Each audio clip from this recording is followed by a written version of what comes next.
সবাইকে নমস্কার। এমন একটা বিষয় নিয়ে কখনো কথা বলতে হবে এটা আমি কখনো ভাবিনি।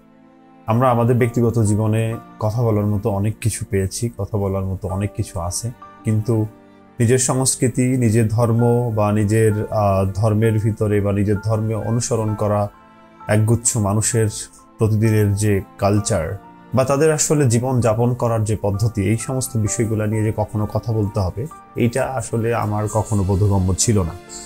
কিন্তু যাই হোক, ব্যাপারটা যখন ডিসক্লোজ করতে হচ্ছে, যখন কথা বলতে হচ্ছে, তখন আমার মনে হয় পরিষ্কার করে বলা ভালো। মোল্লাহাট উপজেলায় 102টা গ্রাম রয়েছে। প্রায় সব গ্রামে কিছু না কিছু হিন্দু সম্প্রদায়ের মানুষ বসবাস করেন। আমরা ভাড়াগুলো থাকি।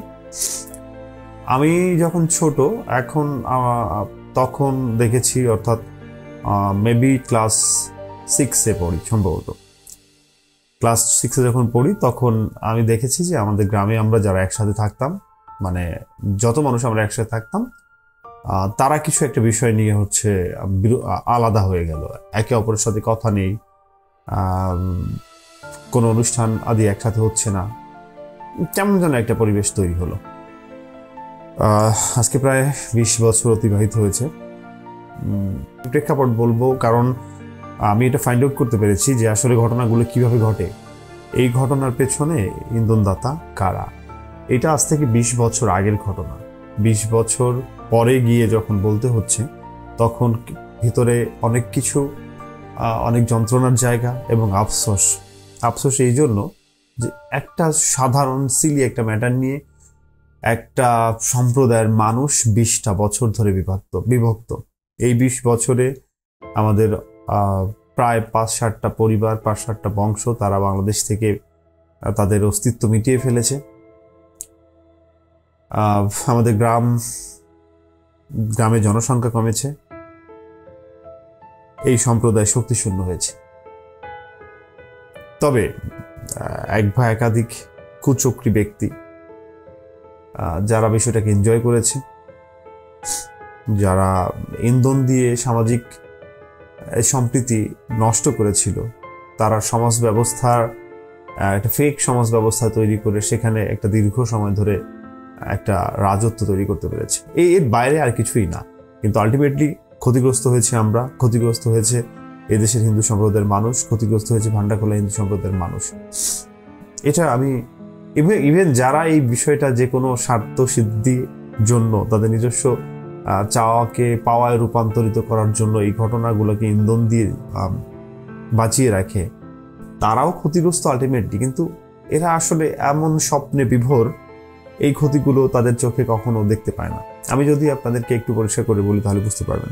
দেখেন, ইউনিটি ইজ এ স্ট্রেংথ।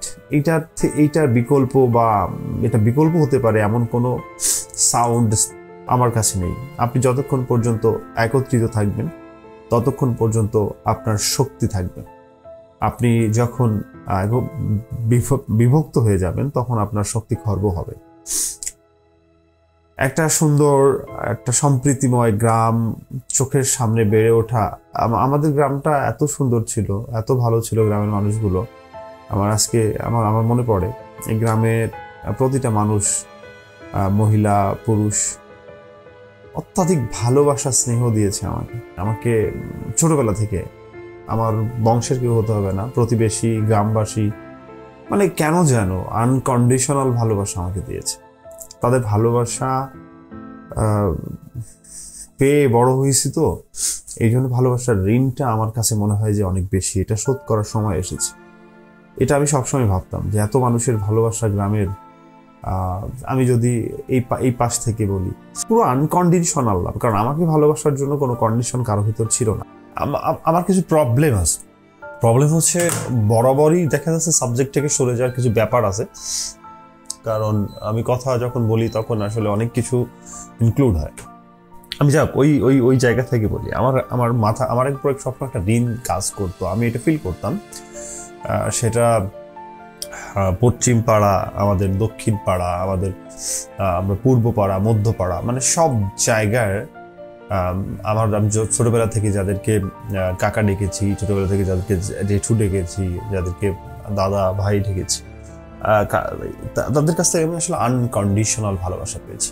কেন জানি একটা বৈরিতা সবসময় বিরাজ করা সত্ত্বেও আমার প্রতি মানুষের ভালোবাসা কোনো শেষ ছিল না। এই জন্য আমি সবার প্রতি কৃতজ্ঞ, এবং এই কৃতজ্ঞতা, এই ঋণ মনে হয় বাড়তে বাড়তে আজকে এমন একটা জায়গায় গিয়েছে যখন এই ঋণ শোধ করার জন্য আমি প্রস্তুত। এই জায়গা থেকে আসলে ঘটনাটার প্রেক্ষাপটটা আমি যদি আপনাদেরকে একটু ধরাই যে আসলে কি হলো, সুন্দর সোনার সম্প্রীতিময় একটা গ্রামে কি একটা অবস্থা তৈরি হলো। চলুন 20 বছর আগে ফিরে যাই। 20 বছর আগে আমাদের গ্রামের, শুধু আমাদের গ্রামের না, আমাদের গ্রাম এবং গ্রামের আশেপাশে মোটামুটি স্বল্প পরিসরে, অনেক সময় বলা যায় লং পরিসরে বলা যায়, আমার এটাকে বলা হয় তাওই ঠাকুরদা, অর্থাৎ আমার বাবার যে ঠাকুরদা, স্বর্গীয় পরমানন্দ মজুমদার, উনি আসলে ছিলেন মোটামুটি হিন্দু সম্প্রদায়ের এক প্রকার কি বলে, বিভিন্ন গ্রাম্য পরিস্থিতিতে যে সালিশ বলেন বা বিভিন্ন আচার অনুষ্ঠানে যাদেরকে সম্মানিত করা হয়, যাদেরকে আর কি ইনক্লুড করা হয়, এরকম একজন নেতৃবর্গীয় একজন। তো যে কোনো ইস্যু হোক, যে কোনো প্রবলেম হোক, যে কোনো কাজ হোক, সেখানে সেই যে জিনিসগুলো ইনি সমাধান করতেন। অর্থাৎ আমি যদি সনাতনী ভাষায় বলি তখন এটাকে বলা হয় হচ্ছে কর্তা টাইপের কিছু একটা। হ্যাঁ, তো এবং he has a good name. আমি এত বছর হয়ে গেল তার সম্পর্কে খুব একটা কখনো কোনো জায়গা থেকে তার যে সার্কেল, সেই সার্কেলের থেকেও কখনো খারাপ কথা শোনা যায়নি। এবং গ্রামের আসলে ম্যাক্সিমাম মানুষই তার কথা এখনো চিন্তা করে, মনে করে।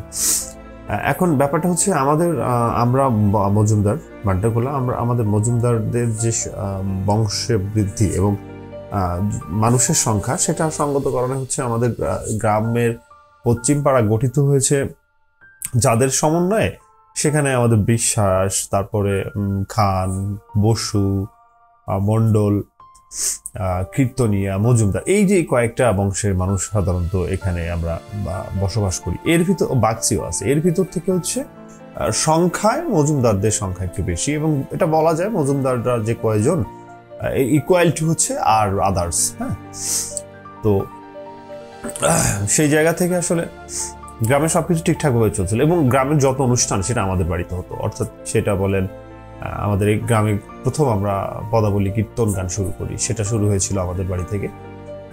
গ্রামের আমাদের দুর্গা মন্দিরের, আমাদের কালী মন্দিরে যে প্রসাদ বিতরণ বা পূজা শেষে প্রসাদ বিতরণ, সেটা আমাদের বাড়ি থেকে হতো। যত পূজা ছোট ছোট যা কিছু হতো না কেন, সমস্ত অনুষ্ঠান আমাদের বাড়িতে হতো। এটা আমি আর কোথাও হতে দেখিনি আমার জন্মের পরে। এবং গ্রাম খুব হাসি খুশিময় ছিল। আমরা টহল দিতাম, ডাঙ্কা বাজাইতাম, আমরা এতগুলো মানুষ ছিলাম, আমাদের ভিতরে একটা অন্যরকম বন্ডিং কাজ করতো। আর আমি ছোটবেলা থেকে আসলে কখনো এটা ফিল করিনি যে এই প্রতিবেশীদেরকে ফিল করি না। প্রতিবেশী ভাবতাম যে যাকে কাকা বলে ডাকতাম, I feel he is my real uncle. Okay, আমি কিন্তু ওই রিয়েলাইজেশনটা পাইনি, এবং আমি সবার বড় হওয়ার পরেও আমি আসলে কারো কাছ থেকে এমন কোনো বিহেভিয়ার পাইনি যেটা আমাকে কাকা সম্পর্কে নেগেটিভ ধারণা দেবে, কাকিমা সম্পর্কে নেগেটিভ ধারণা দেবে। আচ্ছা, আমি সেই জায়গা থেকে আসলে কয়েকটা কথা আমার অ্যাড্রেসমেন্ট আমি বলতে চাই। আমার যতটুকু মনে পড়ে পুরো ঘটনাটা যেভাবে ঘটেছিল, যে কিভাবে একটা সম্প্রীতিময় সোনার গ্রাম, মানুষে মানে সম্প্রীতির একটা one of the most beautiful example যদি দেওয়া যেত, এই গ্রামের মানুষেরকে দেওয়া যেত। কিন্তু সেই গ্রামটা কিভাবে এইভাবে ধ্বংসের কাছাকাছি চলে গেল, এবং সেখান থেকে কিভাবে এমন মনোভাবাপন্ন মানুষগুলো উঠে আসলো যারা সমাজকে উন্নতির দিকে না নিয়ে গিয়ে সমাজকে এক প্রকার ধ্বংসের দিকে নিয়ে যায়। সেই গল্পটা আপনাদের জানা উচিত। বুঝতে পারবেন যে আমাদের সনাতনী সম্প্রদায়ের বা আমরা যারা সনাতনী, আমাদের সংকটটা কোথায়। আমাদের সংকটটা আসলে রয়ে যায় মননে, মস্তিষ্কে, আবেগে। আমাদের সংকটটা রয়ে যায় হিংসায়। আমাদের সংকটটা রয়েছে আমাদের সমস্ত অস্তিত্ব জুড়ে। আমার দাদা, মানে বাবার যে কাকা বাবা, এনারা ছিলেন হচ্ছে 7 ভাই। সর্বকনিষ্ঠ জনের নাম ছিল ননীগোপাল মজুমদার। গ্রামে আসলে সবকিছু ঠিকঠাকভাবে চলতে হঠাৎ করে একদিন ননীগোপাল মজুমদার কোনো একটা পূজার সময় যখন যেহেতু এই যে পূজার যে প্রিপারেশনস মিটিংস, পরিকল্পনা মিটিং, তারপরে হচ্ছে আপনার বাস্তবায়ন মিটিং, এগুলো সব হচ্ছে আমাদের বাড়িতেই হতো। তো এরকম একটা গ্রাম মিটিং এর দিনে আর কি, যখন প্রপোজাল একটা বিষয় নিয়ে আলাপ চলছিল, সেটা হচ্ছে আমরা পূজা করব এবং সেটা কবে করব, চাঁদা, এরকম ব্যাপারগুলো নিয়ে কথা বলা চলছিল। তখন আমার সেই ছোট ঠাকুরদাদা নরীগোপাল মজুমদার বলে যে আমি কিন্তু এই বছর থেকে কোনো প্রকার পূজা পার্বণের ভিতরে নাই, আমি এই সমস্ত পূজা পার্বণে বিশ্বাস করি না, মাটির দেবদেবী প্রতিমা এগুলো পূজা করে লাভ নাই, সুতরাং আমি কোনো চাঁদা টাদা দিতে পারবো না। That is the exact comments, okay, exact comments. এবং হচ্ছে ব্যাপারটা বুঝেন, সনাতন সংস্কৃতির যারা, এদের সেন্টিমেন্ট বা এদের যে আবেগ অনুভূতি এত বেশি তীক্ষ্ণ, এত বেশি প্রখর, যে এক্স্যাক্টলি যে জায়গায় তীক্ষ্ণ তার পরিচয় দেওয়া দরকার, সেই জায়গায় পরিচয় না দিয়ে আমি যাদের সাথে পারি, যাদেরকে ডমিনেট করতে পারি, ঠিক সেই জায়গায় গিয়ে আমাদের সমস্ত শক্তি, সমস্ত সম্ভাবনাকে একত্রিত করে মানুষকে প্রেশারাইজড করে একটা জিনিস আদায় করার চেষ্টা করি। কিন্তু এই ধর্ম তো এত ব্যাপক পরিসর, সনাতন ধর্মের এত মত, এত পথ, বহুত্ববাদকে ধারণকারী এই সনাতন ধর্ম অবিনশ্বর সনাতনী হয়ে উঠেছে এইভাবেই। এখানে কোনো কনক্লুশন দেওয়া হয়নি, এখানে সমস্ত মতকে রেসপেক্ট করা হয়েছে, ঈশ্বর আরাধনার হাজারো পথকে সমাধান হিসেবে দেখানো হয়েছে।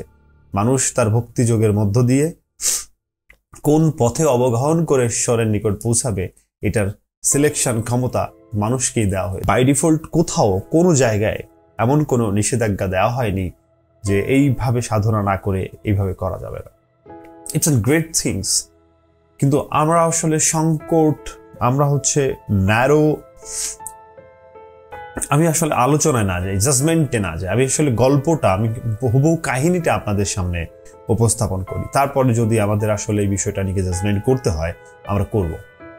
তো এই ব্যাপারটা শোনার সাথে সাথে হঠাৎই একটা ব্যাপক প্রতিবাদ, পূজা করবে না, কিছু প্রতিবাদ চলে, পূজা করবে না, মাটির প্রতিমা এগুলো কিছু না, মুসলমানদের মতো কথা বলছে। তখন তিনি আবার রিপিট করে, ইয়েস আই রিপিট, আমি কিন্তু এটার ভিতরে নাই। তখন প্রতিবাদটা শুরু হয় হচ্ছে আগে আমাদের ভিতর থেকে। আমাদের ভিতর বলতে ওনার যারা বড় ভাই ছিল, উনি তো ছোট, ওনার শেষদা, মেজদা, বড়দা সবাই জীবিত, still they are as like as young. এবং ওনার যারা ভাইয়ের ছেলেরা, তারা তো সবাই, না কাকু তুমি এইভাবে কথা বলতে পারো না। এক প্রকার বাঘ বিতণ্ডা, যেটা গ্রামের মানুষের সাথে তৈরি হওয়ার কথা ছিল, সেটা তৈরি হলো নিজের বাড়ির মানুষের। এখন ব্যাপারটা হচ্ছে নিজের বাড়ির মানুষদের সাথে তৈরি হলো, নিজের বাড়ির মানুষেরা ব্যাপারটাকে না শুনে তাকে আসলে সাইড বা এক প্রকার কি বললো, এক প্রকার নাস্তিক টাইপের আখ্যা দিতে চাইলো। কারণ হচ্ছে যাতে করে গ্রামের পরিবেশটা বা স্বাভাবিক রাখা যায়, যাতে করে কোনো কনফ্লিক্ট তৈরি না হয়। যেহেতু আমার ছোট ভাই এই ধরনের মন্তব্য করেছে, ওকে আমি এটা দেখছি, তুমি দেখার আগে এটা আমি রিজলভ করার চেষ্টা করছি, দ্যাটস দ্য রিজন এক্স্যাক্টলি। তখন সেই ছোট ঠাকুরদা উনি আসলে একটু ব্যাখ্যা করেন যে সনাতন ধর্মের যে কুসংস্কার রয়েছে, এই কুসংস্কার হচ্ছে প্রমাণ নয়, এটা ভেঙে আমাদেরকে সংস্কারের দিকে এগিয়ে যেতে হবে। আমাদের সমাজে এত বেশি কুসংস্কার, আমরা এত বেশি কুসংস্কারে আচ্ছন্ন, যেখান থেকে আসলে আমরা নিজেরাই বেরোতে চাই না, তবে আমাদেরকে বেরোতে হবে। মানে উনি আসলে স্টাডি করা শুরু করে, এবং যারা ধর্ম বা এই সমাজের ভিতরে সংস্কার নিয়ে কাজ করেন, পড়াশোনা করেন, স্টাডি করেন, তাদের সান্নিধ্যে ওনার যাতায়াতটা বাড়তে থাকে। এবং উনি আসলে এক প্রকার মতুয়া ধর্মের প্রতি আকৃষ্ট হয়ে পড়েন। মতুয়া হচ্ছে সেই ধর্ম যেখানে আসলে সাধন ভজনের জন্য কোনো ভ্যারিয়েশন দেওয়া হয়নি, হাতে কাজ এবং মুখে নামের ভিতর দিয়ে যে ঈশ্বর সাধনা প্রাপ্তি করা যায়, এবং এটার জন্য যে কোনো প্রকার কোনো প্রস্তুতি লাগে না। এই মতুয়া ধর্মকে ধারণ করা এবং ঈশ্বর আরাধনা পদ্ধতির জন্য কোনো রকম কোনো প্রিপারেশন লাগে না। যে কোনো অবস্থায়, যে কোনো জায়গায় বসে ঈশ্বরের আরাধনা করা যায়, কোনো বিধিনিষেধ নাই এই যে মতের ভিতরে। এবং শুধুমাত্র হরি নামের ভিতরে থাকা, এছাড়া যে জীবনে আর কোনো প্রতি পূজা পার্বণ এই সমস্ত কোনো কিছুর প্রতি জোর দেওয়া হয় নাই যে এইগুলা করতে হবে। তারপরে হচ্ছে ডিরেক্ট বলছে যে fathers and mothers are the most important person in whole of world, so যদি পূজা করতে হয় তাদের করো, যদি ডিভোটি ভক্তি থাকতে হয় তাদের থাকো। এই যে সিম্পল সরল একটা বিষয়, এই বিষয়টা হচ্ছে মতুয়া ধর্ম। তো উনি পুরাটাই মতুয়া ধর্মের প্রতি আকৃষ্ট হতে থাকেন এবং আস্তে আস্তে করে আমাদের সমাজে যে সমস্ত কুসংস্কার তথাকথিত টাইমে ওনার জন্য মনে হয়েছিল বা উনি আসলে ডেভেলপ করতে পেরেছিলেন কুসংস্কার হিসেবে, বিভিন্ন পুস্তক, বিভিন্ন বই পড়া, বিভিন্ন ইতিহাস থেকে সেইগুলা উনি বলার চেষ্টা করেছেন। কিন্তু আসলে বলার যে টিউন, বলার যে আপনার approach, I think that was not right. এই জন্য বলছি, আপনারা যদি, আমি জানি যারা শুনছেন তারা বিভিন্ন সময়ে গ্রামীণ পরিবেশে বিভিন্ন গ্রামের সভা সমিতিতে আমরা থাকি, আপনারা দেখবেন যে একটা বিষয় নিয়ে যখন গ্রামে কথা ওঠে, একাধিক মানুষ যখন এক জায়গায়, তখন দেখবেন বারবার কিন্তু মানুষ সাবজেক্ট থেকে বেরিয়ে যায় এবং সহজ ভাষায় যে কথাটা বলা যায় সেটা শুধু বলার ধরনের কারণে যিনি বলছেন এটা অনেক সময় কমপ্লিকেট মনে হয়, অনেক সময় খারাপ মনে হয়। অর্থাৎ গ্রামের মানুষ একটা বিষয়কে উপস্থাপন প্রপার ওয়েতে অনেক সময় করতে পারে না।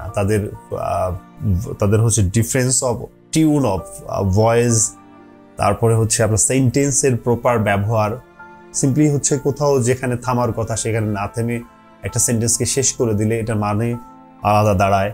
এবং অ্যাপ্রোচটা আসলে, আমি আসলে একটা কথা মানুষকে বলছি, আমি আমার স্টান্ডটা ক্লিয়ার করছি, কিন্তু আমার অ্যাপ্রোচটা হচ্ছে যে আমি কেমন যেন বিদ্রোহ ঘোষণা করছি। এই সমস্ত বিষয়গুলো আসলে এটা আন্ডারস্ট্যান্ডিংয়ে ব্যাপক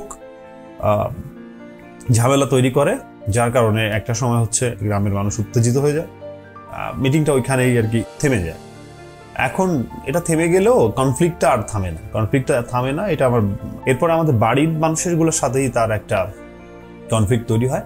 তাকে কোনোভাবে বোঝানো সত্ত্বেও সে আর ফিরে এটা বুঝতে চায় না, এবং ইভেন সে এটা জন্য প্রয়োজনে সে সমস্ত কিছু ত্যাগ করতে পারে, এরকম একটা মানসিক স্থিতি তার ভিতরে তৈরি হয় যে I can sacrifice everything in my life, my brother, sisters, my relatives, everything, but I cannot choose the wrong পথ অ্যাকর্ডিং টু হিম।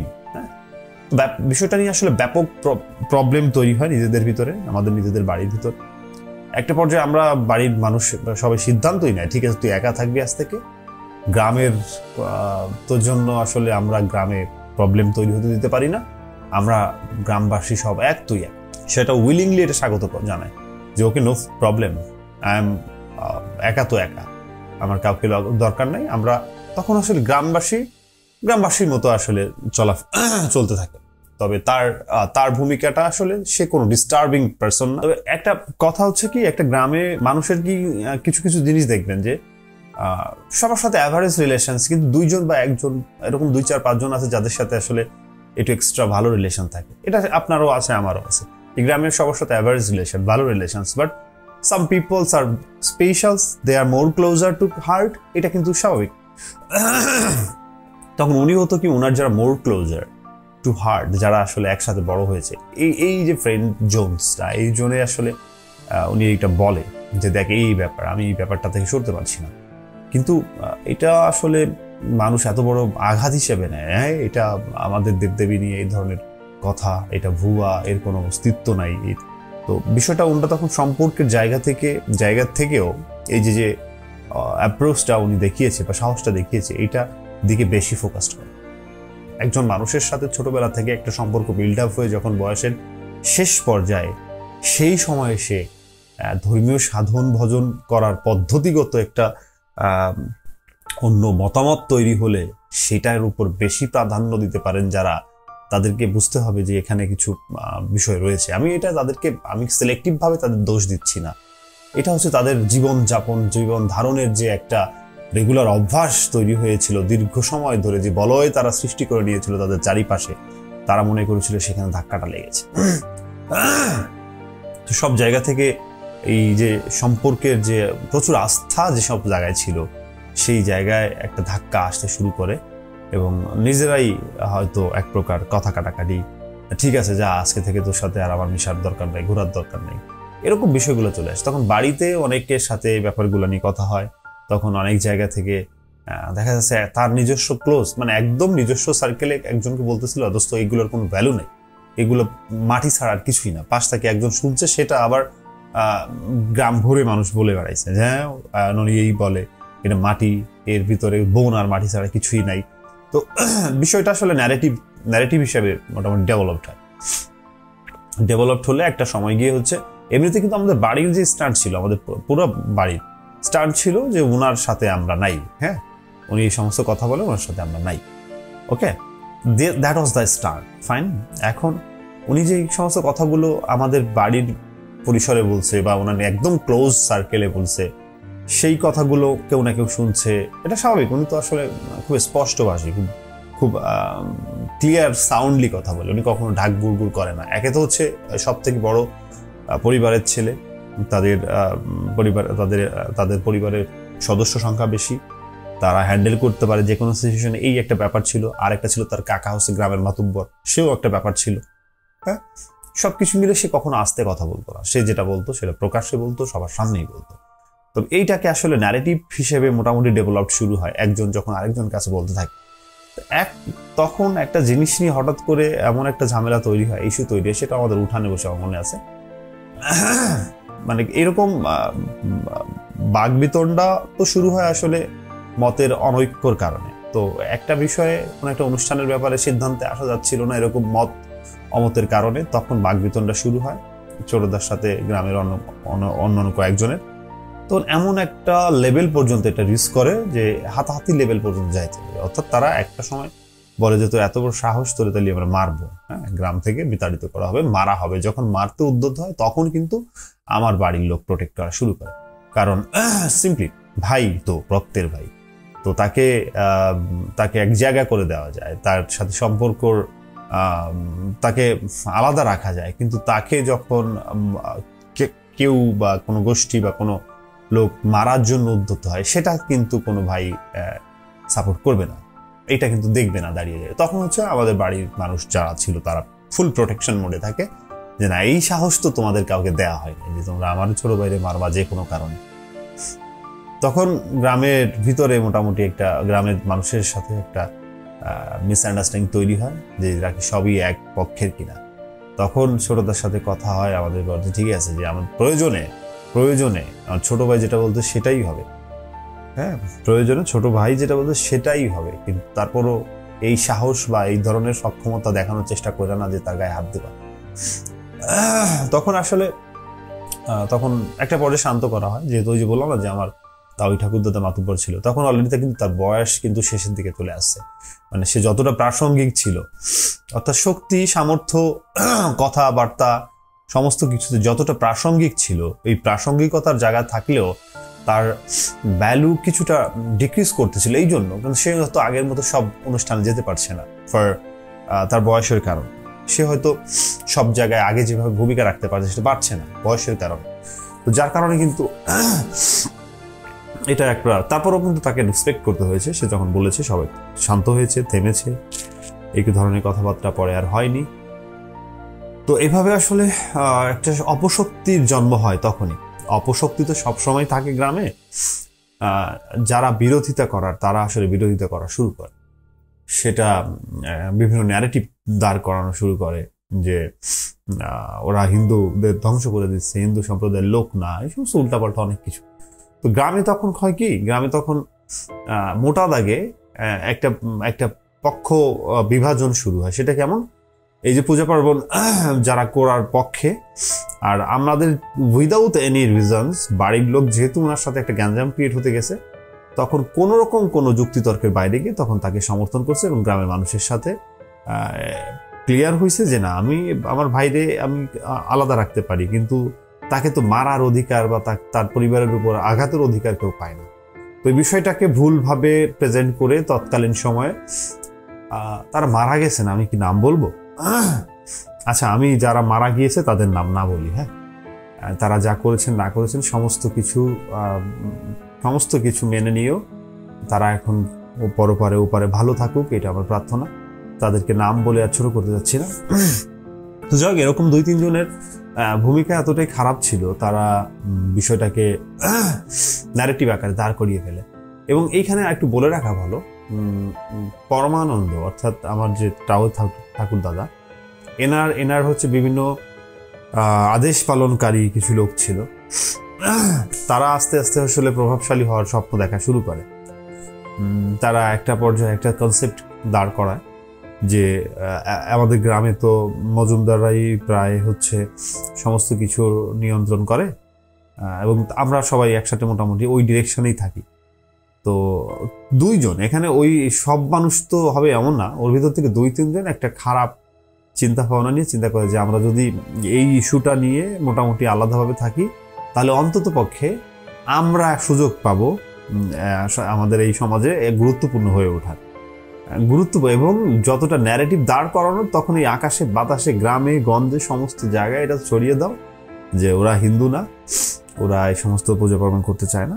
তো এইগুলো আর কি তখন বাজে হট টপিক ছিল এই আলোচনা।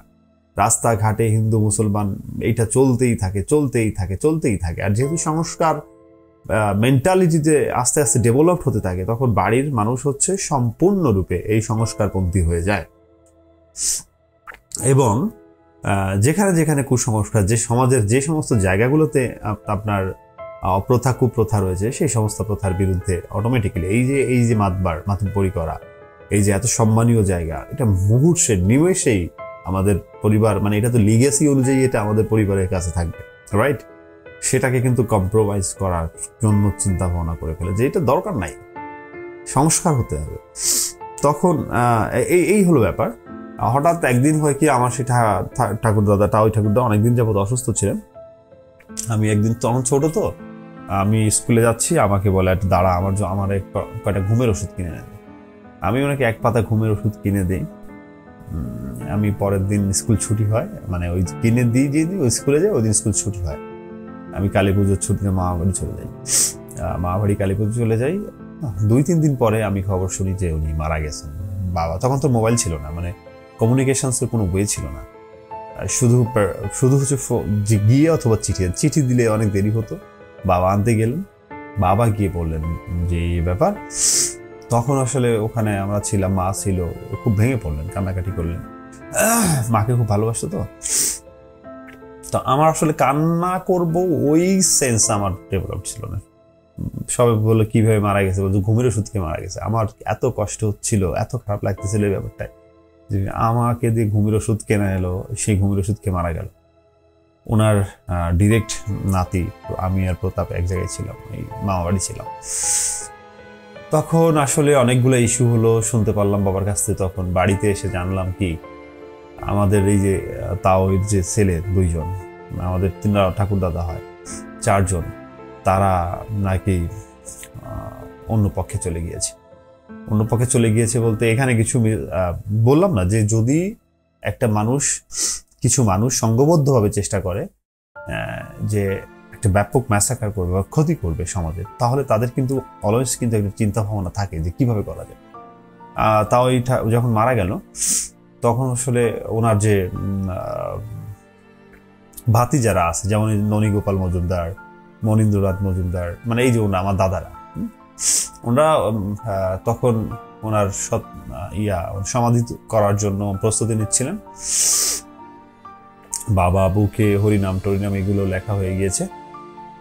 এবার আসলো যেহেতু সংস্কার, জাস্ট লিসেন টু মি, অর্থাৎ যে পদ্ধতি অবলম্বন করে সনাতনীরা সারা জীবন এই শ্রাদ্ধ কার্য, মানে এগুলো অন্ত্যেষ্টিক্রিয়া অথবা শেষ কার্য করত, এটার ভিতরে প্রচুর পরিমাণে কুসংস্কার বিদ্যমান ছিল। এই ব্যাপারটা যেহেতু সংস্কারের ভিতর ঢুকছে, এই ব্যাপারটা খুব বেশি ক্লিক করলো। তখন হচ্ছে কি গ্রামবাসী বাধা দিল যে এটা কি, এটা তো কোনোদিন দেখি না, এই করতে হবে, দোষ পড়ছে, এই সেই অনেক কিছু এইভাবে। কিন্তু এই সংস্কার, এই সমস্ত কুসংস্কারের বাইরে গিয়ে সমাধি করতে হলে সে সমাধি করবে, এটা ছিল হচ্ছে ওনার ভাইপো যারা, অর্থাৎ আমার দাদারা যারা, এনাদের চিন্তা ভাবনা। কিন্তু কোনো না কোনোভাবে ফর গ্যাপ এটা হচ্ছে কি, এই পরেশদা থাকতো দোকানে, গ্রামের কিছু কুচক্রি লোকজন ওদেরকে বুঝায় ফেলতে বাধ্য হলো যে এরই আবার কি রে বাবা, এর তো কোনোদিন দেখি নাই, বাপ মা মারা গেছে, এখন নাকি মাথা চুলবে না, মুখে আগুন দিবে না, বা এই যে মুখে ঘড়িটড়িতে আগুন, এরকম বোঝানোর পরে ওরা এক প্রকার হিপনোটাইজের মধ্যে, যেহেতু বাবা কেবল মারা গিয়েছে, এখন সমাধি করতে হবে, ইটস অ্যান অ্যাকশন ব্যাপার, এটা নিয়ে আবার নিজেদের ভিতরে নিজেরা বনাম হচ্ছে গ্রামবাসী একটা ঝামেলা তৈরি হচ্ছে। তাদেরকে কোনো না কোনোভাবে আর কি কনভিন্স করলো, এবং যখন তাকে সমাধির ব্যাপারে আরো আর্গুমেন্ট হলো, তখন এক পর্যায়ে তার ছেলেরা মানে তারাই বললো যে না, আমার বাবারে এইভাবে করা যাবে না,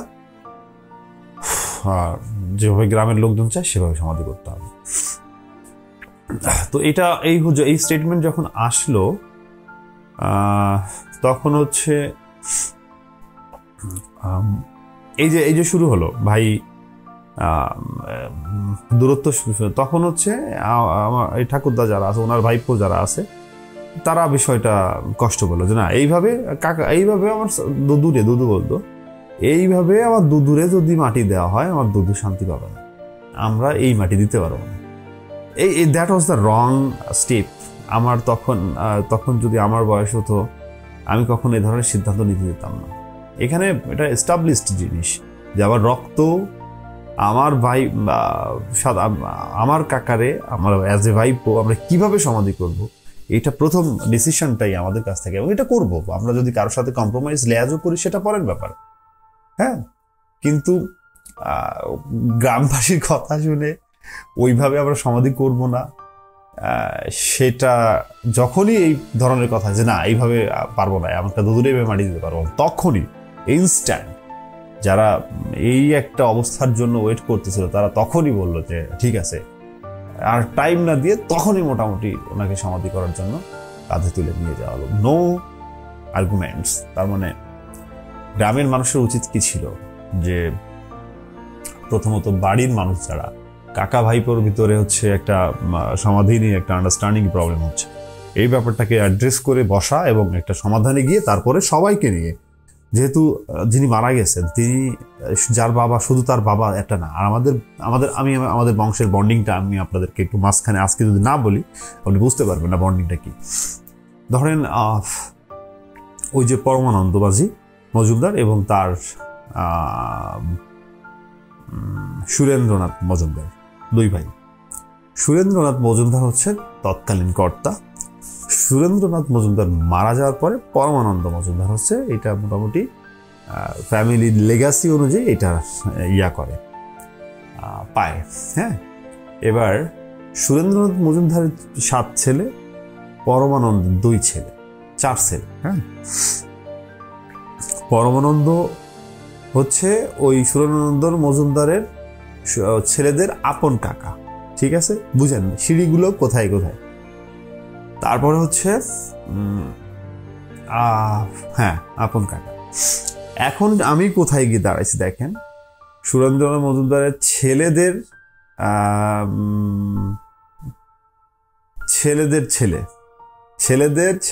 ছেলে।